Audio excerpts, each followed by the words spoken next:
What's up, guys, and welcome back to Clinically Correlate with Azfar and Vedant. Today we have our very special guest, our very good friend Alexey, where we will talk about his very exciting career in research across the globe, actually, in Canada, here, a little bit in Israel, and how he's able to integrate basic science into a very rigorous IR training.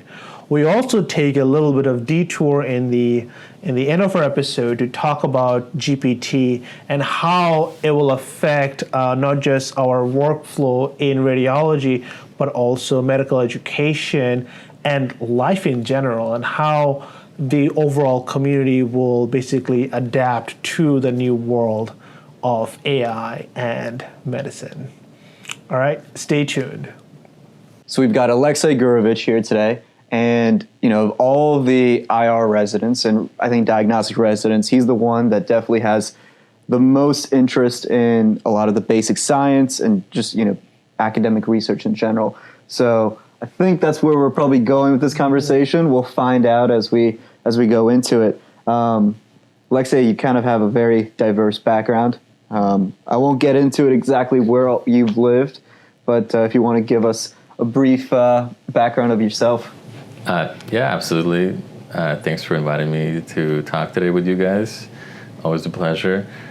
I think you said very well that my life path has been definitely very, different, and I've had the pleasure to learn from a lot of people on the way and experience a lot of different things, and that's definitely makes me a part of who I am. So I was born in Russia, and I grew up in a family of basically mostly engineers, and that sort of instilled the curious mind in me, in my opinion. I always like to know how things work and figure things out. And then when we moved to Canada, I did a very research-heavy undergrad in immunology, where we focused a lot on research, basic science, and that was really interesting to me. Like, even though I started off in a biochemistry lab learning about DNA replication forks, which currently kind of makes me snore a little bit, but it was really interesting at the time, and we were using these cool machines that would calm DNA, literally calm DNA as it's being built, and you could tell the issues with it. But that was research in yeast. And then as I specialized in immunology, I joined a lab that was the primary lab in Canada, working on immunotherapy with Dr. Pamela Ohashi. And with her, we worked a lot on different immune subtypes that are important in the immune microenvironment and how they affect immunotherapy and the response to, cancer treatments. And I thought that was a bit more translational, a bit more relevant, even though most of my work was in mice. But it definitely felt like a step closer to something I see myself doing. After that, I switched to the Hospital for Sick Children, which is the main pediatric hospital in Toronto. And under Dr. Yael Grunbaum, I worked on different human immune subtypes and assays to assess functionality in immune systems. So we were trying to basically create a stable baseline assay that would tell you how strong immune function is in a certain child with immune deficiencies. And then I started doing med school in Israel, and that's when a lot of my exposure to interventional radiology happened. And I learned a lot about the specialty, the unique possibilities that are available for it. And I was definitely looking for opportunities to employ all my previous experience in science with my sort of newfound knowledge for the clinical specialty, which is where I stumbled on Dr. Terence Gade here at the University of Pennsylvania. And he presented me with an opportunity to join the PIGI lab, Penn Image Guided Interventions lab. And the lab did a lot of work in sort of translational basic science, where they worked with animal as well as human samples. And they tried to create experiments that would create results which were easily translatable back into clinic. And then when they see how these results affect clinic, they go back to the lab and adjust things. And I thought that was very, unique. I think it's very applicable. And it definitely hit home the closest out of all the possible things I could have been doing. So I joined the lab, and I started working on combining my knowledge of immune, assays and studies with the needs that were needed in the lab. Because at that time, there was not a lot of categorization on immune microenvironment and what happens to it after transarterial embolization. And in our case, obviously, it's for hepatocellular carcinoma. So there were definitely some studies done, but they all were lacking something. And this lab had a very perfect model for studying this kind of disease. And I think our skills just combined in the perfect symbiosis, basically, where they provided me the tools and I provided them some knowledge that together netted us like an interesting paper in radiology about studying this immune environment and different factors that could potentially affect a better immune treatment, since we're gearing towards this future. And so we worked a lot on it, right before the pandemic happened, and then throughout the pandemic, there was kind of more analysis than work, but that was, self-evident. And then after that, once matched here, I think that I'm trying my best to find time to stay as involved in the lab as possible. But as you guys know, it's really difficult during, clinical work to find time for basic research. It is very demanding and also requires certain time intervals for different experiments that are difficult to come by with when you have clinical duties. So, it's just been a process to sort of juggle the two together and try to continue building on the projects. Yeah, that's great to hear. I always knew that, you've been to many different places, like you said, Russia, Toronto, Israel, and Philly for the past couple of years. And that symbiosis that you talked about, it's very unique because there's not many basic science IR labs in the country, right? So to kind of have your interests that you already had before you came over, and then with the skill sets that you have to find a lab like that seemed really outstanding.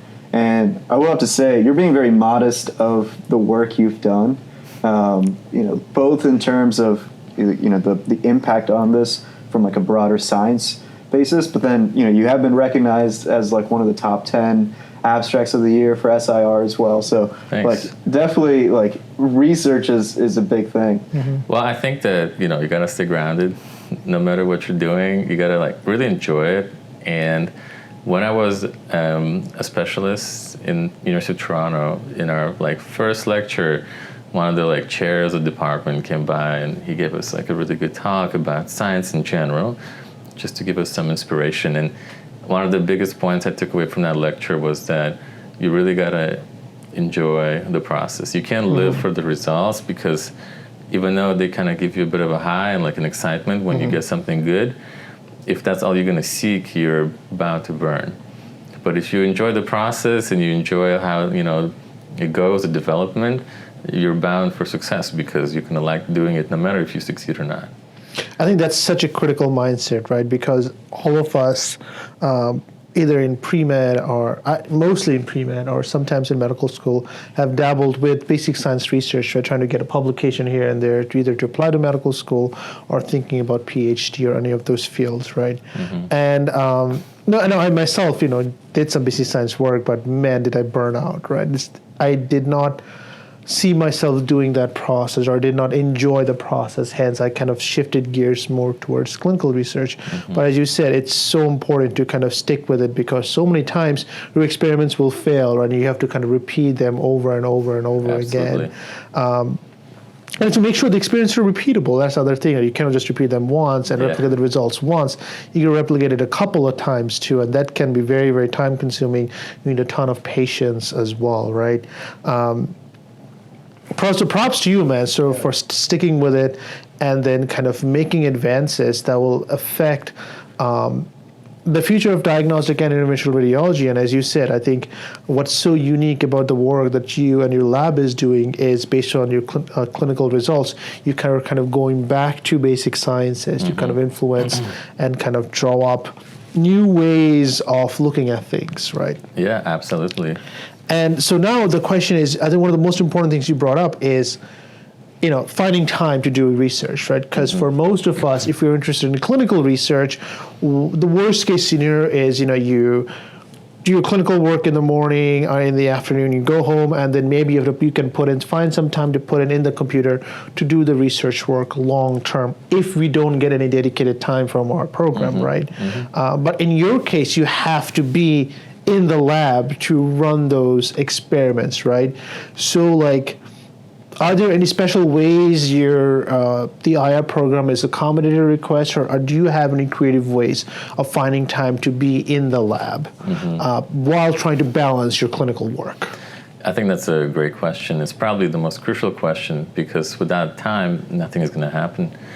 And I think the first and most important part about this is laying down the groundwork and being at the right place, because not every place is going to support this kind of work. So even when you're like thinking about where to do your specialty, you got to see if there are people who do this kind of work here. Because if they do, then that means there's some sort of groundwork laid down for you. And there's a support system that understands the importance of this kind of work. So you're going to have a much easier time finding this time. Secondly, if you've had this kind of experience, it's easier to find mentors who understand what you want to do and can support you on your way and give you some sort of strategy. And thirdly, it comes down to people that control your time, aka your program director. Like in our case, Dr. Mary Scanlon, she's extremely understanding of the demands that we place on ourselves and also the variety of education we can put ourselves through. And this program is excellent in the fact that it just gives us what we need for our individual success. So in my circumstance, I had a conversation with her that this were my interests and this is what I would need to fulfill those interests. And that is how I was able to carve out some dedicated research time that I would be able to spend in the lab. But even with the amount of time that she's able to give you, it's still limited because there are obviously some overarching requirements for the program to complete your training. So you can't get enough time, no matter how much you do. You know, the easiest answer to this is working on your time off, like weekends. You know, when I have my year off here, I work probably every single Saturday because a lot of work spills over and then you just have to finish it off. And then you have to balance that dedication also with your overall exertion, because if you do this all the time, no matter what happens, you will burn out. You have to really, you know, find a way to replenish your strength. Like during my research year, I was able to pull out weekends easily. During my surgical internship, I did it once. We had like 2-week block vacations. And during my first vacation, I worked in the lab because that was the only time I could have done it. And then it really like hurt me because it was so much harder to then go back into the grind of the internship. So I realized that I will actually need all the time I could get throughout the rest of the year to just be in my groove, like on top of my game clinically. So I think that it was about also setting realistic expectations with your mentors and PIs about the fact that sometimes you're just not available because the work is just too busy. But once you do feel back up to it, I do think that's one of the most crucial ways to keep on top of it. There's just no other way. And then the last move I think that I'll be going on is requesting actual like research years. So there are programs that will support this, especially like research-heavy programs like here. And there are also grants available through different societies like RSNA, SIR, and ABR, which I'll be probably tapping into to have funding for dedicated years off. So like say you do want a research career and you do want to do something like that involves like grant writing and even like not just basic work, but also clinical work, but that requires still grants and support. It would be really crucial to spend that time to learn the process and to dip your toes into actual grant writing and getting money for your funding for your research. Got it. Yeah, you know, you commented on a lot of great stuff. I just wanted to ask a few follow-up questions on that. You know, now that you're at that stage of, you know, we've almost done with our 1 year, and now you're planning the next couple of years within residency and then after as well. Do you have a science, you know, problem that like a scientific problem you want to solve? You know, whether that's immunology based, HCC based, or could be anything else. And then ultimately, you know, like how are you kind of structuring your time to get that? I think that the work we established during my research year in medical school is what I'm going to be focusing on. there's still a lot to be learned about this. We did just some of the most basic analysis, but it was very diagnostic and informational, and basically sets the framework for what we can look forward to in the future. So there's plenty of more things we can look at into it. And I think that although it's really good to be well-rounded and to fill in your gaps and your weaknesses, in circumstances where you have very limited time, it's even more important, in my opinion, to be hitting hard on your strengths. And if my strengths are in studying the immune environment in like tumor and local regional therapies, I think I want to tap into that as much as I can, and then augment my knowledge around there to be more well-rounded in that sphere as much as possible, because I think that this will provide me the most ability to learn the most about it and also create the most interesting research that I could. I think you brought up a great point that, during our first week of HitBar, kind of kept getting brought up, which was the idea of collaboration in academic medicine, right? So, Terrence gave a talk, and then we had a couple other, very prominent PIs give talks as well. And it sounds like, no one can know everything, and especially in like academic research, you see multiple people on papers because it's that intersection of many different fields that ultimately push the field forward. In your say roles in the past or going forward, how are you, have you seen making these I guess cross specialty or cross domain connections, and how are you navigating that? I think this is something that I have to really master in the future. I would say that sometimes I limit my opportunities within what I know. And I have not yet learned how to be really good at understanding what other people can bring into the project or into the problem. But this is where I think mentorship can actually be very crucial. Like Dr. Terrence Gade is extremely good at understanding the whole problem and seeing which kind of players can be added on the team in order to create a holistic perspective. And we're working on pathology, he knows what kind of pathologists to bring onto the team, what kind of clinicians, as well as basic science researchers that can augment our understanding, let's say, of T-cell receptor reconstruction for to look at the heterogeneity of T cells. So we have to have a pathology specialist. We have to have an immunology specialist from the human immunology core. We have to have obviously basic science people in the lab, and we have to have a person leading the project. There's a lot of different parts coming together, but this is just one situation. And you have a different situation when we're working on projects that say look into creating novel embolics for embolization that can augment immunotherapy. Here you need a team of more of bioengineers, material scientists, and interventionalists who can perform these procedures on animals. And then sure, you can include again the pathologists and the clinical people. But different projects with different aims will require different strengths. And it's really crucial to understand what you need before tapping into it. Now, have you considered pursuing sort of a PhD within residency? Because as you said, you'll be, if you're thinking about taking additional research years off, is it even feasible to pursue a PhD? And if it is, or if it is feasible, have you considered pursuing it? I think that it is feasible in rare circumstances. I don't think that path is necessarily for me, because as much as I love research and I'm planning on continuing it, I don't think I'm going to be a tenure track, person in the university. I still want to be a clinician, but I want to be a clinician that has the ability to continue performing translational research.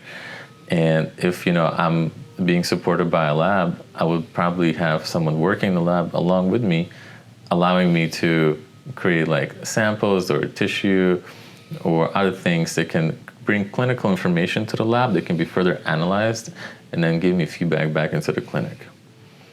So it's fairly apparent that you're pursuing an academic career at the end of your residency, right? Mm-hmm. Now, have you ever thought about sort of putting some effort or diverting some of the effort towards industry, let's say, not purely pursuing research in an academic setting, but forming a company or working with a company to kind of speed up your translational research processes? I've already worked with industry.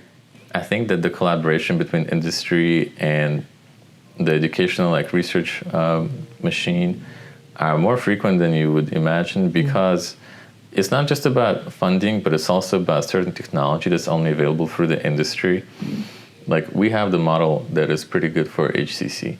So different embolic therapy like systems that are being developed by the industry are interested in testing their, their techniques in the preclinical model that we provide. That in itself is both an industry project, but also a research project, because let's say it's a new embolic agent and it's really productive and effective. That would speed up, approval process and also bring it sooner to the clinic for where it could be evaluated in a human setting and not just an animal setting. Do you approach industry, or do the industry people approach you? At my level, nobody approaches me. I just sit there and I say thank you, and I do what I'm pretty much told, because until we finish residency, unless we do some really impactful work, we don't have the credit yet, I think, to get this kind of a relationship going. But whoever you collaborate with, whoever is your mentor, at that point, I do think they get approached. It's actually a two-way street. There are situations where you have a good idea and you can approach industry and they could be responsive if they have the vision. Or it could be the other way, where they know what they have, they know what you offer, and they come to you with a certain proposal. So it might be kind of early on in your career, but what are the parameters that you would look for an academic job that would kind of fit what you would want? Yeah, I think that, and this is even like with talking with other people at the conferences and hearing other people's frustrations, no matter what it is, it's always one thing, and it is time, and time's money, and time is all we have in the end of the day. And having time that you can dedicate to what you love doing is probably one of the most important things that you could fight for, because with the time you can accomplish your goals, your dreams, your tasks, but not every department will allow for certain time for, let's say, research versus clinical. That's always, I think, a tug of war between the two, because you have to provide clinical duties to the hospital. You have to, of course, think about the economics of the department, and you have to mix that properly with the, your needs for and wants in the research world. So I think that, like in our institution, we have 3 paths, which is a tenure, which is like mostly research, then like academic clinician, which is mostly, educational level stuff. And then there's something in the middle, which is a clinical educator, which, even though it's controversial to the name, is actually more of a research path, where you get about 40% research time. So I think I want to land somewhere between tenure and CE track. So maybe like 60% if possible, 40%. It all depends on the funding, because as they taught us, eventually you have to supply outside or grant funding to supplement the days that you're not on clinical service, because ultimately that's how the hospital system runs. So you have to balance the economics. Yeah, what's really interesting with that, it almost sounds like a startup, right? Like, say even at Penn, you have 8 years or 10 years before you're up for review, and if you haven't brought in money, you haven't brought in projects that are meaningful to the field, they'll say best of luck. For at least the clinical educator track, we recommend you go somewhere else, right? And I think that's it's a very stressful thing, right? And what you're saying of kind of building the foundation now of the science, the skill set, the science, and then ultimately probably like the next jump is building that like overall domain knowledge, so that what pieces are missing and can complement what you're doing. Yeah, I think absolutely. And I think that one of the main questions I have for our chair is like, does the work we do now even count towards like these promotions, towards your overall path? And I was happy to hear that, yes, your career doesn't suddenly start once you become an attending. The work you do now is impactful, and it will be, looked into and analyzed by, wherever you go. Right, because publications are publications, right? At the end of the day, you'll have a certain number at the end of your name. Yeah. And even on like a more non-measurable, your skills in kind of manuscript writing, editing, looking at research, those all continue to improve as you do more research. Now, is there a pressure for you, like whenever your experiments do not succeed, right, is there pressure either from your PI? I'm not talking just about pen or just like in general. Like, is there pressure for you to kind of go back to the lab more frequently? Knowing the fact that most research actually fail, or you have to kind of repeat the results more and more often, right? So whenever your things fail, do you have pressure, either internal or external, to kind of go back to the lab? Well, I think that most of the pressure, especially at this stage, is internal. Before matching, when you're in medical school, when you're working hard, you want some results to put on your application, which is a whole other topic, That was probably the most pressure there was. And there were not always everything works really well, like you say. In fact, most of the time it doesn't work. Yeah. And you definitely got to roll with the punches. And this is when you go back and you repeat to yourself to enjoy the process as much as you can, because it is difficult. It is absolutely understandable. And this ambiguity, which I experienced during my master's at the University of Toronto, is exactly why I was not okay going to grad school. I wanted more concreteness. And now that we have something solid in terms of our career, the clinical career, it's much easier to do the uncertain in the research side and not worry so much about the outcomes. It's okay to try and fail now because not everything hinges on it. So my respect goes out to all the PhDs and everything in between. Because it's the PhDs and postdocs, they're pretty much doing a residency and fellowship just in research. Right. Getting paid that way too. Yeah. And they bounce around every 2 years, right? All around the world. It's very, very tough. Yeah, very tough. But, now it's much easier, especially, I think most of the PIs you'll work with as a resident understand that you're very busy, We are, in radiology, we're learning so much content that most days feel fairly overwhelming. So you just have to master it as soon as possible to find the mental time to work on something else. Yeah. And, my mentors have been very understanding and very hands off, because they understand that if I'm available, I will do it. And I think, if anything, it's my own pressure from the inside, sometimes feeling guilty that I'm not working hard enough. And I'm trying not to make that into a toxic trait. So, that's really interesting, right? The feeling of I'm not working hard enough, because that's something that I feel a good amount of the time as well. And I definitely did not feel that way during intern year. You can outwork that out of you. Hard, oh, dude, I was just I'm sleeping anytime I can.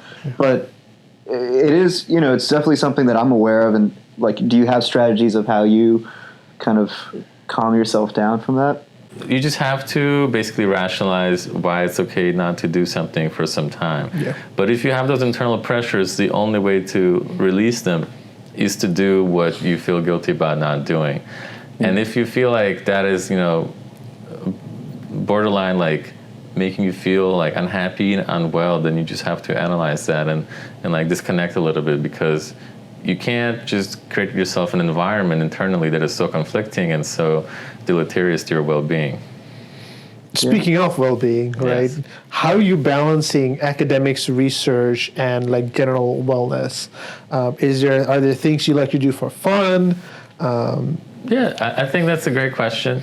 Not a lot of time left for hobbies outside of those two things. And I like to do some stuff at home, like woodworking or handyman stuff.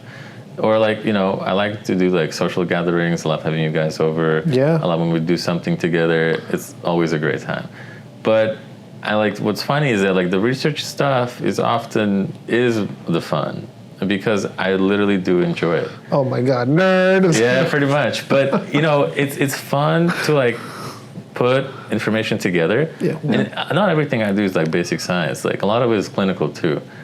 And when you just have an idea and you get crunch the numbers and you realize that what you were thinking could be true, it's also a really good feeling. And that is a hobby in a way.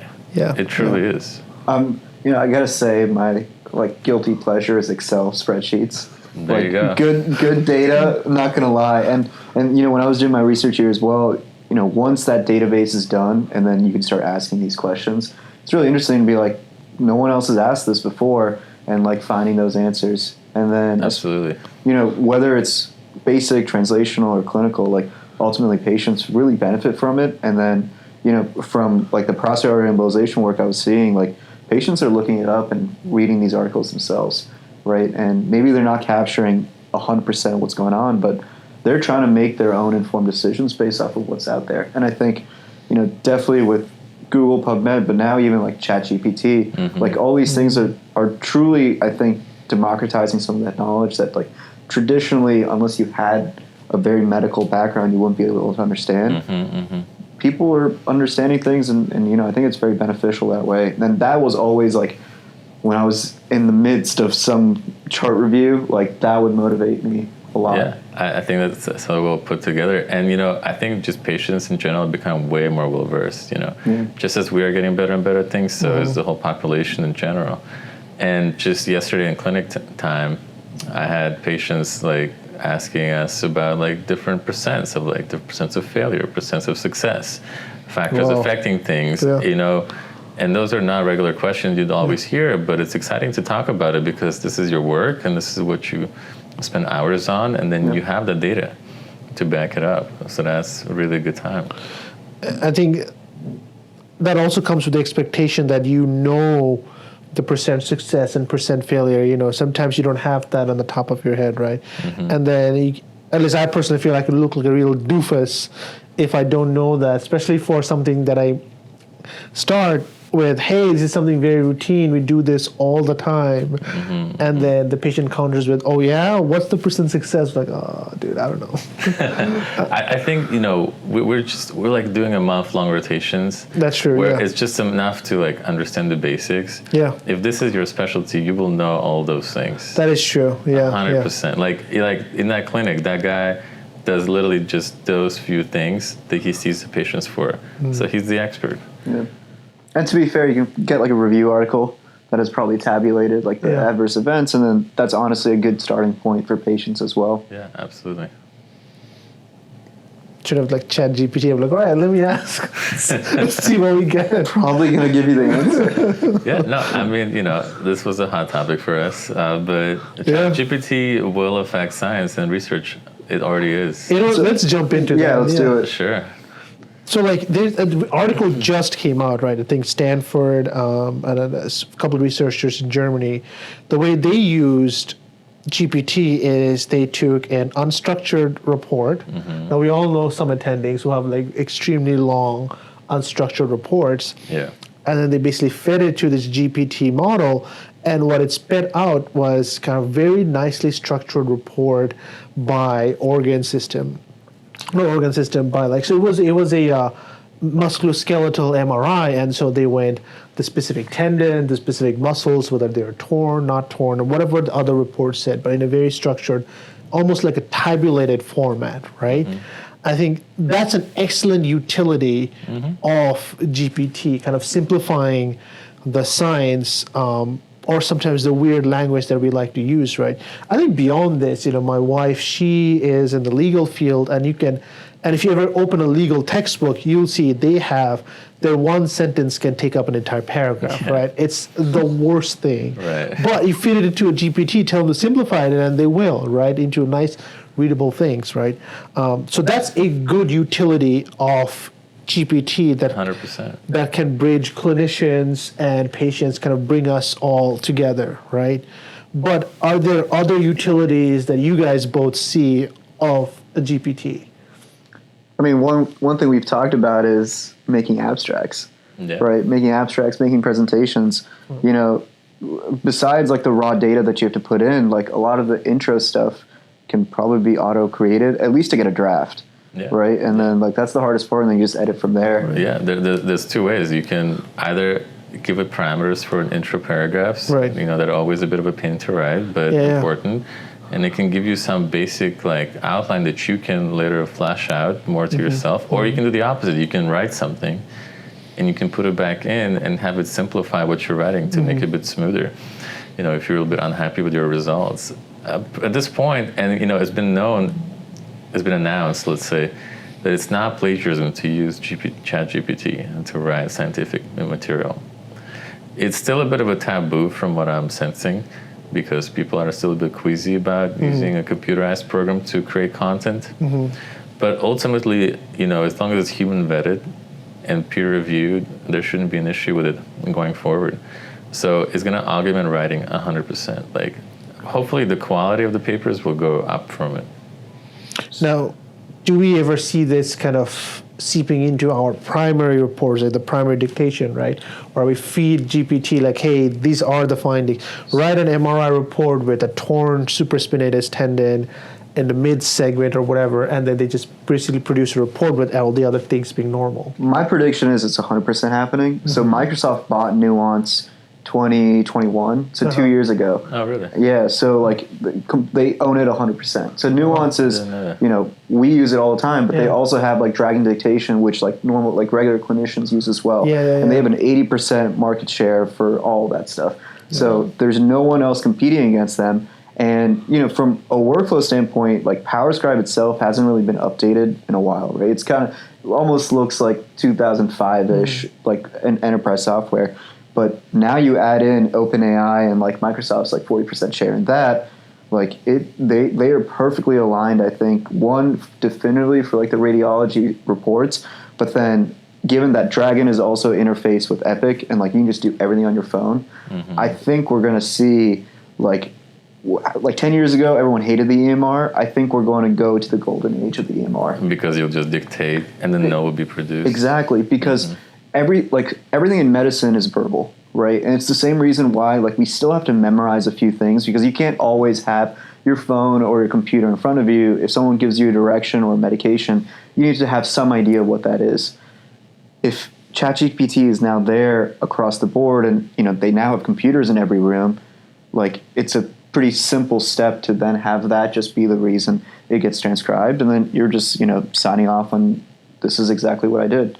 I think that'd be a really interesting perspective. It's also they've created it so Dragon specifically, not just for like the clinic for the clinicians, they have GPT already put in and like they're rolling it out. Yeah, it's like Dragon X something. There's like a specific name to it that I was looking at a couple days ago. So that it is coming, and like I'm very much pro of EMR going forward.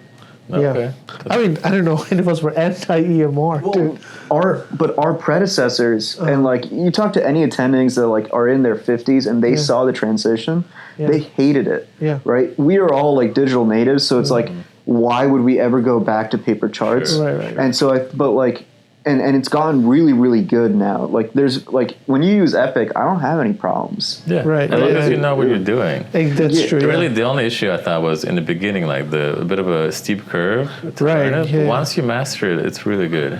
I think their issue was, one of the biggest issues was, all this copying and pasting, the notes getting longer and longer, right? All this verbal garbage in Epic or in any EMR, because you can so easily copy and paste, right? Whereas if you look at some of these old paper notes, very succinctly written HPI, sometimes not even full sentences, right? And it conveyed the idea beautifully. I agree. And there's definitely a lot of no bloat that happens, and it's copy forwarded all the time. There is a way to get around an Epic where you just make it highlight words, and then it's like definitely one of the best clicks to learn. Right. But I think that it's an interesting idea to formulate the whole, notes from your dictation.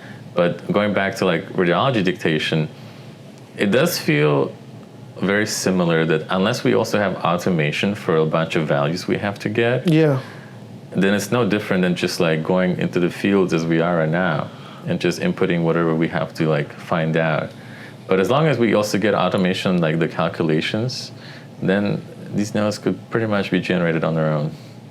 Yeah. Now, on the topic of, I think, scientific abstracts, writing papers, right? You said, it's not really plagiaristic to use GPT to kind of write your paper, provided you're giving it novel data, right? Sure, yeah. Your own experimental data, right?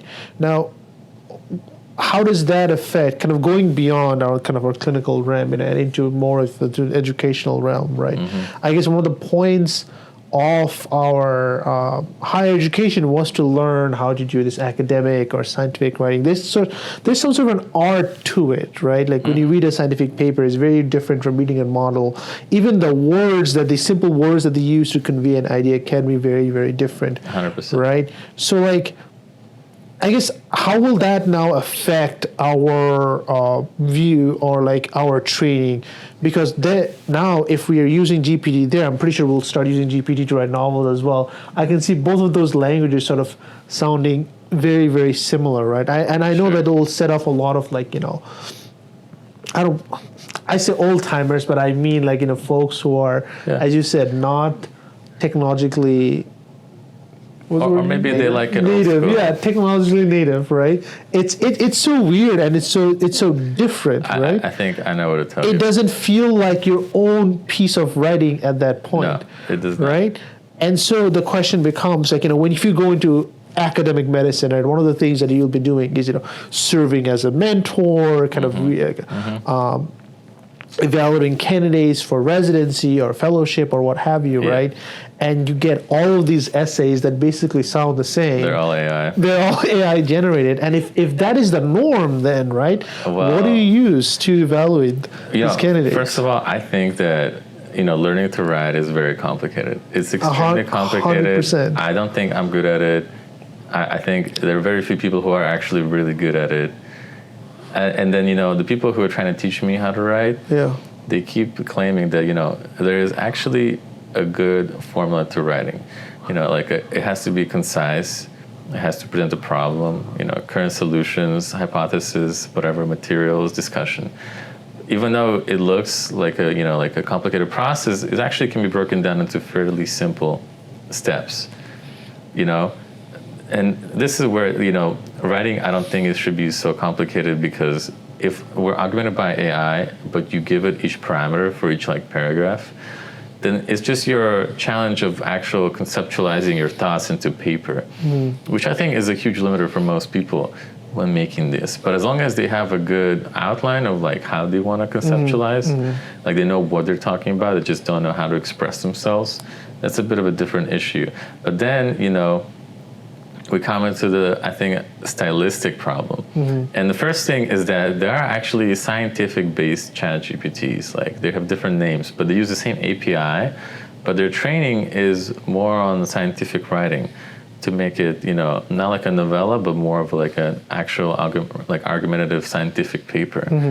And thirdly, I think that the people who can get away with writing really well, but in their own style, will actually benefit way, way more.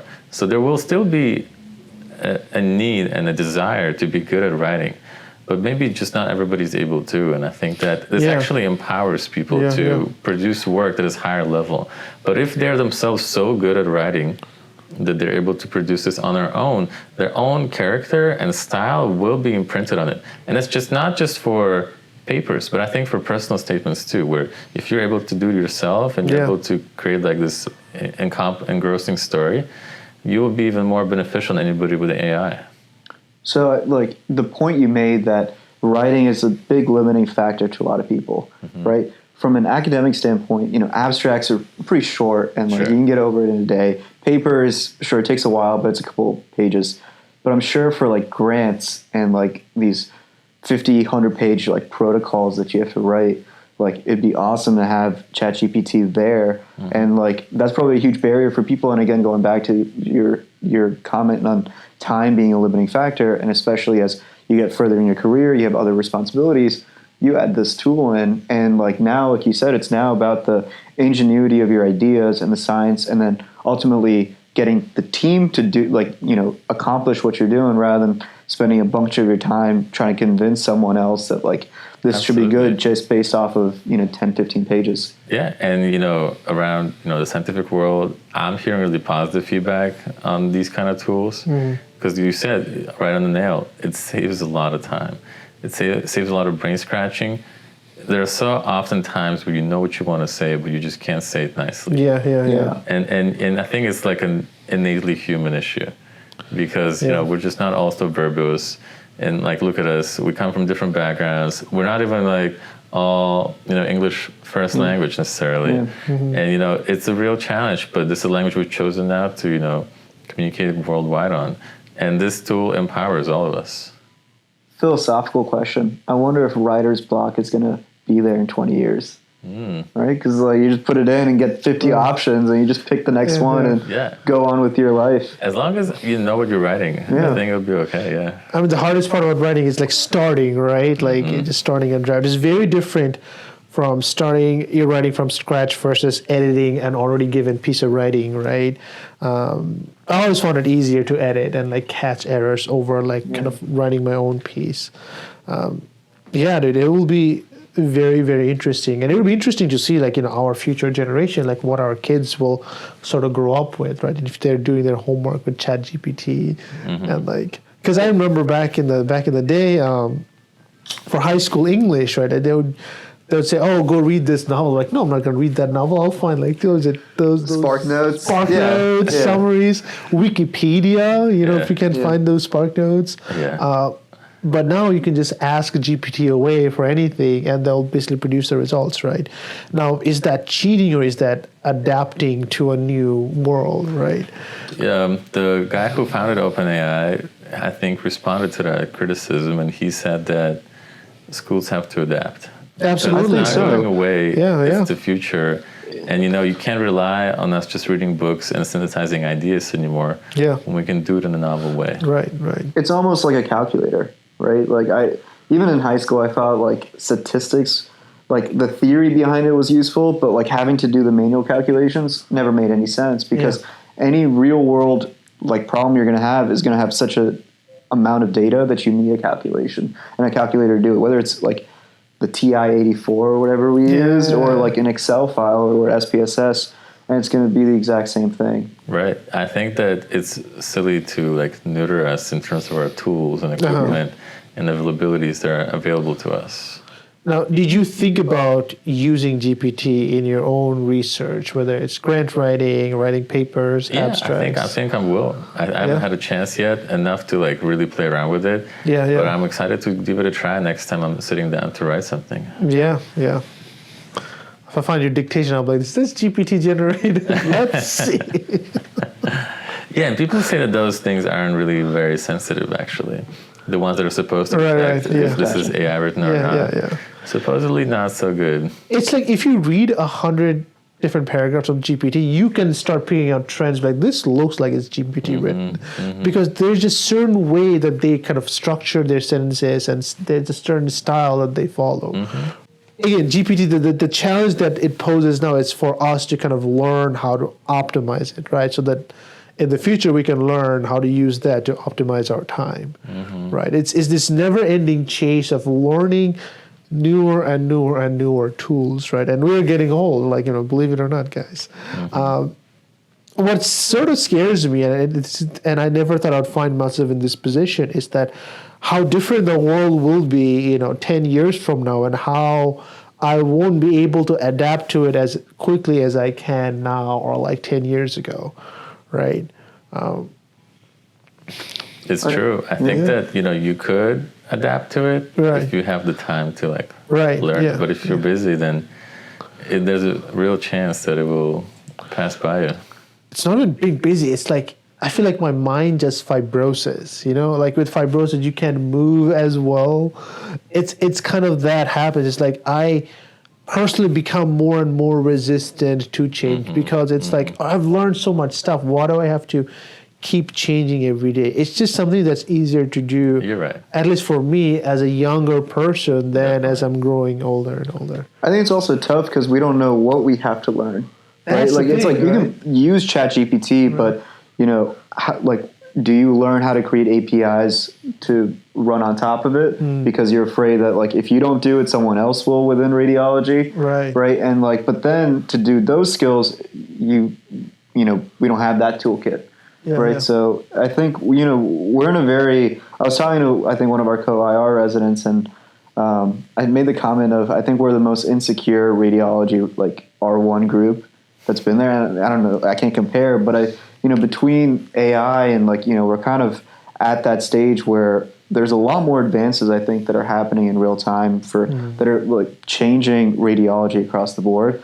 And it's like you said, you can adapt, but making that decision of where you're going to go and is that going to be the right decision, right? And not having the confidence to know that, because no one knows, and like you can't ask an expert because the experts definitely don't know.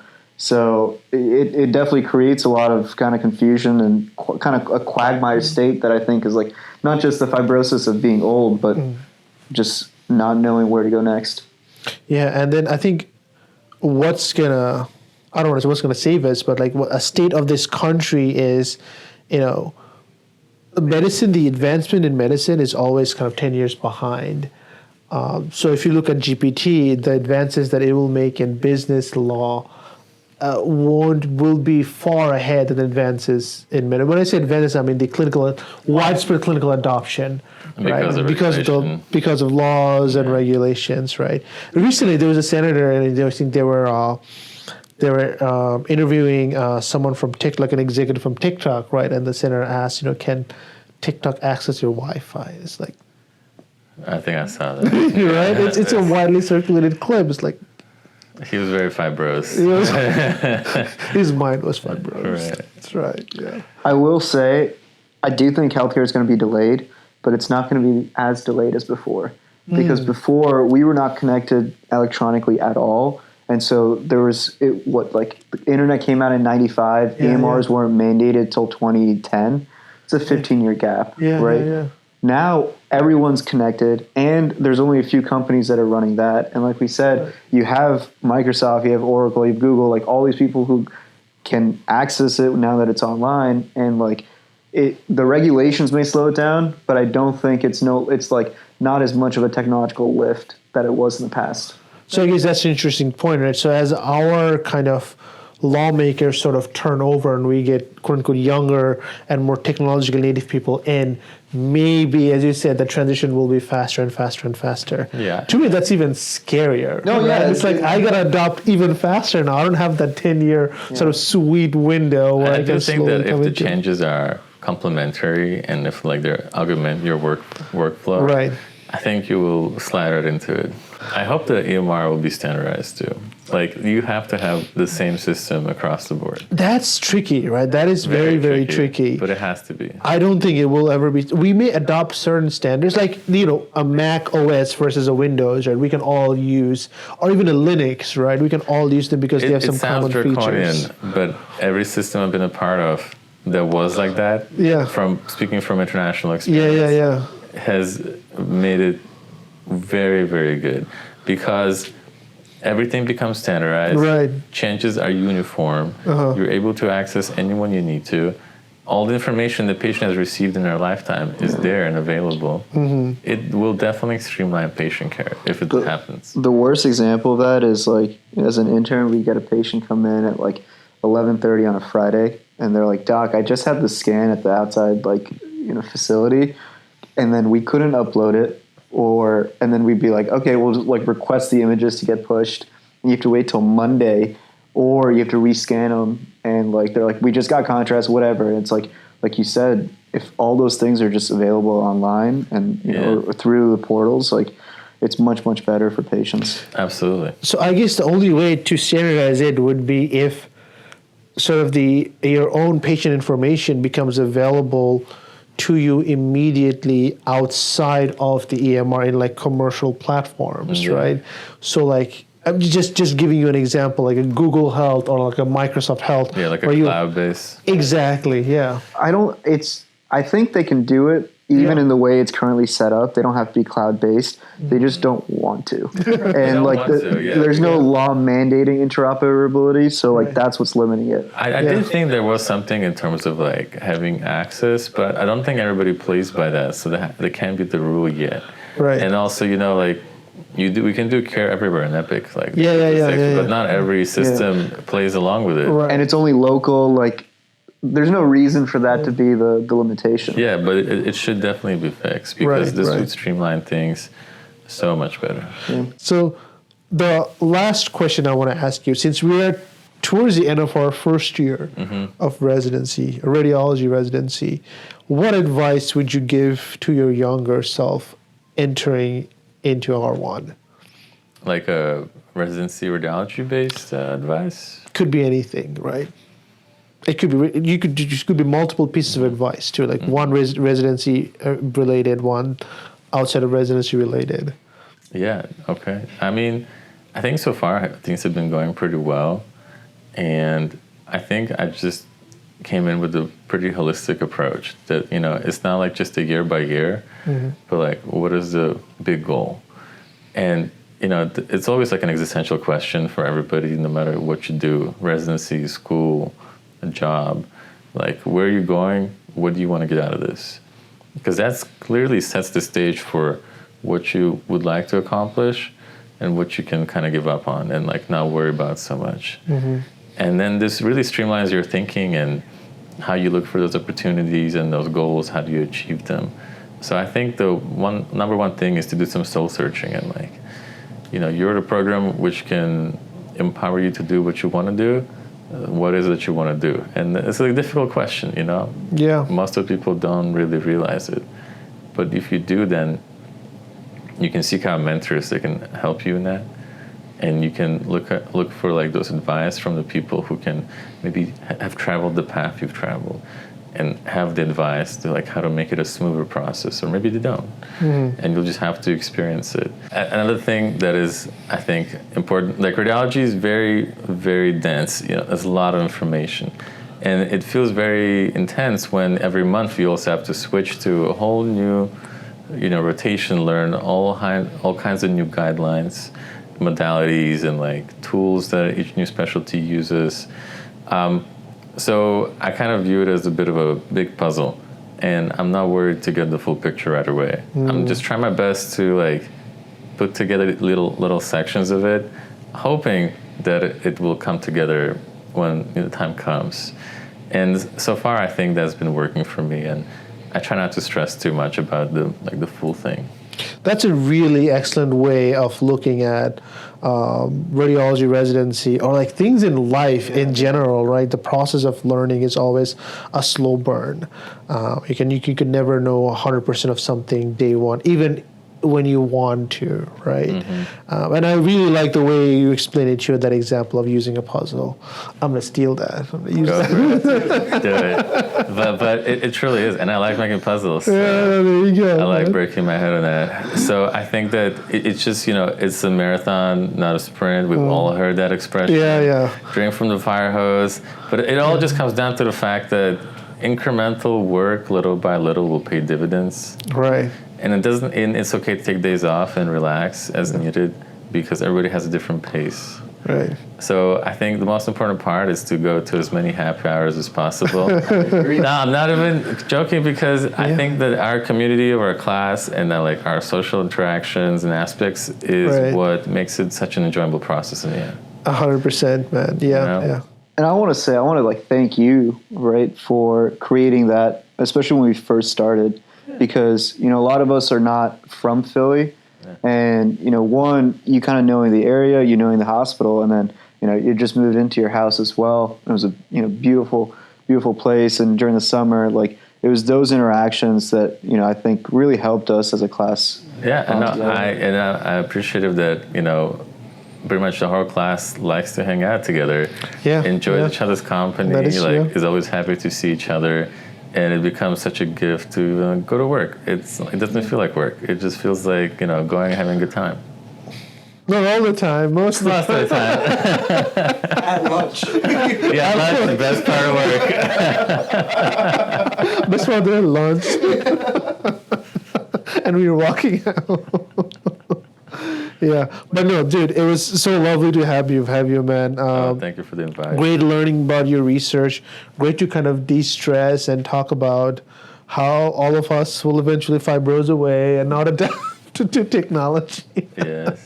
No, but for real, I think it was great to have you, man. Hopefully, we'll have you again in the future.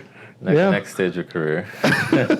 Hear about all the exciting ways you're using ChatGPT. Oh, yeah. You can teach us a thing or two. Yes. All right, guys, Thank this you. was a very fun episode. We hope you enjoyed it too. We'll see you in the next one. Take care. See ya.